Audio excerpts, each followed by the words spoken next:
বিগত আলোচনায় প্রেজেন্ট এবং পাস্ট নিয়ে আলোচনা করা হয়েছে। আজ আমরা আলোচনা করব ফিউচার টেন্স নিয়ে। সেই সাথে আমাদের চ্যানেলটিতে আপনাকে স্বাগতম।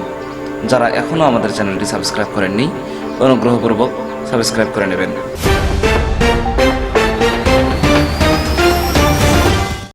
ফিউচার ইনডিফিনিট টেন্স, ভবিষ্যতে কোনো কাজ ঘটবে এর বোঝাতে ফিউচার ইনডিফিনিট টেন্স ব্যবহৃত হয়। এক্ষেত্রে ভবিষ্যৎ জ্ঞাপক শব্দ যেমন টুমোরো, নেক্সট, ইটিসি থাকতে পারে।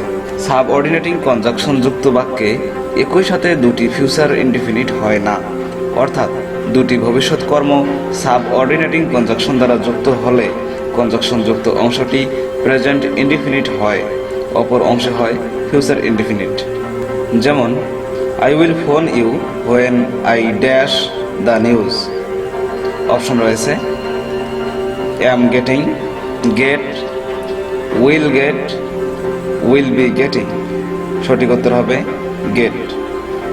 ফিউচার পারফেক্ট, ভবিষ্যতে কোনো নির্দিষ্ট সময়ের মধ্যে কোনো নির্দিষ্ট কাজ শেষ হয়ে থাকবে এরূপ বোঝালে ফিউচার পারফেক্ট টেন্স হয়। যেমন by 2010 I dash for this farm 15 years। Option রয়েছে will be working, will work, have worked, will have worked। সঠিক উত্তর হবে will have worked।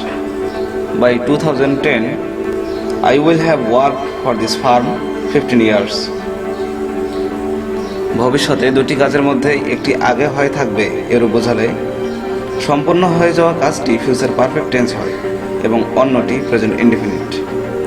যেমন we shall dash the work before he comes. Option রয়েছে finish, have finished, finished, be finishing. সঠিক উত্তর হবে have finished. We shall have finished the work before he comes.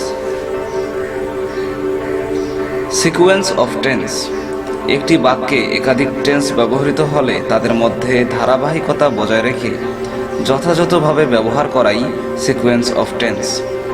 যেমন before my father dash a house on the plot paddy was grown here. Option রয়েছে constructing, constructed, constructs, did construct. সঠিক উত্তর হবে constructed. Before my father construct a house on the plot paddy was grown here. বাক্যটির দ্বিতীয় অংশে past tense ব্যবহৃত হয়েছে, সুতরাং প্রথম অংশে পাস্ট টেন্স ব্যবহার করলে টেন্স এর ধারাবাহিকতা রক্ষা হয়। তেমনিভাবে I dash to his house yesterday but could not meet him. Option রয়েছে went, would go, have gone, was gone. সঠিক উত্তর হবে went. I went to his house yesterday but could not meet him। Principal clause এর verb যদি past tense হয় তাহলে subordinate clause এর verb narration এর নিয়ম অনুযায়ী সাধারণ করেসপন্ডিং পাস্ট টেন্স হয়, অর্থাৎ প্রেজেন্ট ইনডিফিনিট থাকলে পাস্ট ইনডিফিনিট, প্রেজেন্ট কন্টিনিউয়াস থাকলে পাস্ট কন্টিনিউয়াস হয়, প্রেজেন্ট পারফেক্ট থাকলে পাস্ট পারফেক্ট হয়, পাস্ট ইনডিফিনিট থাকলে পাস্ট পারফেক্ট হয়, উইল থাকলে উড হয়।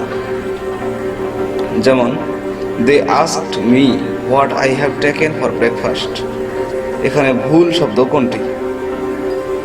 অপশন রয়েছে asked, what, have taken, for. আলোচ্য বাক্যে প্রিন্সিপাল ক্লাউজে পাস্ট টেন্স আছে, তাই সাবঅর্ডিনেট ক্লাউজে প্রেজেন্ট পারফেক্ট এর ব্যবহার ভুল হয়েছে। এখানে পাস্ট পারফেক্ট ব্যবহার করতে হবে, অর্থাৎ বাক্যটি এরভাবে they asked me what I had taken for breakfast. ঠিক তেমনইভাবে I seemed that the day will never end, the day would never end, the day never ends, the day never ended. সঠিক উত্তর হবে the day would never end. এখানে প্রথম অংশে past tense আছে এবং দ্বিতীয় অংশে ফিউচার অর্থ থাকায় উইল এর স্থলে উড হবে। সুতরাং উত্তর দাঁড়ায় I seemed that the day would never end. দুটি ভবিষ্যৎ ঘটনা কনজাংশন দ্বারা যুক্ত হলে প্রেজেন্ট ইনডিফিনিট হয় এবং অপর অংশে ফিউচার ইনডিফিনিট হয়। তেমনিভাবে দুটি সমসাময়িক অতীত ঘটনা হোয়েন বা হোয়াইল দ্বারা যুক্ত হলে হোয়েন বা হোয়াইল যুক্ত অংশটি পাস্ট কন্টিনিউয়াস হয়, অন্যটি হয় পাস্ট ইনডিফিনিট। যেমন when I dash money I will buy a dictionary. Option রয়েছে may get, may be got, will get, get. সঠিক উত্তর হবে get. When I get money I will buy a dictionary. তেমনিভাবে the light went out while I dash. Option রয়েছে read, was reading, had read, had been reading. সঠিক উত্তর হবে was reading. The light went out while I was reading. দুটি চিরন্তন সত্য বাক্য যখন হোয়েন দ্বারা যুক্ত হয় তখন উভয়টি প্রেজেন্ট ইনডিফিনিট টেন্স হবে। যেমন when water dash it turns into ice. Option রয়েছে freezes, will freeze, would freeze, froze. সঠিক উত্তর হবে freezes. When water freezes it turns into ice. When এবং হোয়াইলের ব্যবহার আমরা পূর্বের পাঠেও আলোচনা করেছিলাম। The subjunctive mood ask, advise, command, demand, insist, order, prefer, propose, recommend, request, require, suggest, urge ইত্যাদি ভার্ব এর পর অথবা necessary, important, imperative, mandatory, obligatory, required, proposed, suggest ইত্যাদি শব্দগুলোর পর যদি দ্যাট ক্লাউজ আসে তাহলে সেই দ্যাট ক্লাউজ এর ভার্বটি এমন প্রেজেন্ট ইনডিফিনিট ফর্ম হবে যাতে এস, ইএস বা আইইএস যুক্ত হবে না।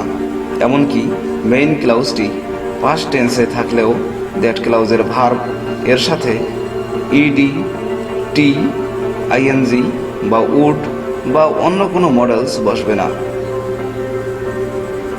না বোধকের ক্ষেত্রে do not, does not, did not বসবে না, শুধু ভার্ব এর পূর্বে নট বসবে। বি ভার্ব আসলে am, is, are, was, were হবে না, বরং সাবজেক্ট এর পর সরাসরি বি বসবে। এই নিয়ম ফর্মাল আমেরিকান ইংলিশ এর ক্ষেত্রে প্রযোজ্য। উদাহরণস্বরূপ আমরা দেখতে পারি the teacher suggest that her student dash experiences with ESP. Option রয়েছে write a composition on their, to write composition about, wrote some composition as of his or her, had written any composition for his, be written a composition all about the। এখানে সঠিক উত্তর হবে write a composition on দেয়ার। উদাহরণে suggest ভার্বটির পর that clause এসেছে, তাই subjective এর নিয়ম অনুযায়ী দ্যাট ক্লাউজের ভার্বটি প্রেজেন্ট ফর্ম হবে। সুতরাং সঠিক উত্তর হবে write a composition on their. Main ক্লাউজে পাস্ট টেন্স সাজেস্টেড থাকার পরও দ্যাট ক্লাউজে পাস্ট বা পাস্ট পারফেক্ট হবে না, তাই wrote some composition as of his or her এবং had written any composition for his উত্তরদ্বয় নির্বাচন করা ভুল হবে। ঠিক তেমনইভাবে the doctor insisted that his patient that he not work too hard for 3 months, take it easy for 3 months, taking it easy inside for 3 months, to take some vacations for 3 months, taking it easy for 3 months। এখানে সঠিক উত্তর হবে take it easy for 3 months। Trouble of tense নিয়ে আমাদের ভিডিওগুলো দেখার জন্য ধন্যবাদ। আপনাদের কারো যদি কোনো কমপ্লেইন অথবা পরামর্শ থাকে অথবা যদি প্রশ্ন থাকে তাহলে কমেন্ট বক্সে আমাদের কমেন্ট করতে পারেন। আমরা যথাযথ চেষ্টা করব সঠিক উত্তরটি দেওয়ার। ধন্যবাদ।